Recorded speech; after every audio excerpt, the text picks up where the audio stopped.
और आम फौजी के वोट की मट्टी मेरी आंखों का सुरमा है। मगर 75 साल से छुपे होने का मकसद क्या है? क्योंकि ये कौम सोई हुई थी। इस कौम को नवाज शरीफ, शहबाज शरीफ जैसे गंदे अंडे नसीब हुए। बिस्मिल्लाहिर्रहमानिर्रहीम।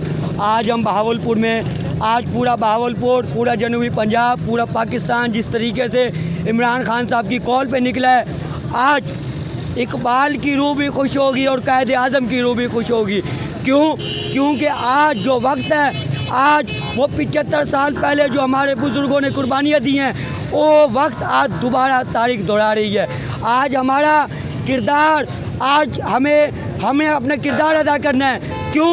क्योंकि हमारे बुज़ुर्गों ने कुर्बानियाँ दी हैं और आज अमेरिका एक पर्ची पे जिस तरीके से खुददार लीडर को, जिस तरीके से एक ईमानदार, दयानतदार, जुर्रतमंद लीडर को इन्होंने एक पर्ची पे हटाया है। सॉरी टू से आपने जो किरदार अदा किया है वो सवालिया निशान है। इमरान खान ने आज दूसरी हकीकी आज़ादी का आगाज़ कर दिया है। उस आज़ादी का जो आगाज़ है वो छुपे हुए किरदार हैं जो 75 साल से छुपे हुए हैं। 75 साल से छुपे होने का मकसद क्या है? क्योंकि ये कौम सोई हुई थी। इस कौम को नवाज शरीफ, शहबाज शरीफ जैसे गंदे अंडे नसीब हुए, आज लीडर नसीब हुआ है।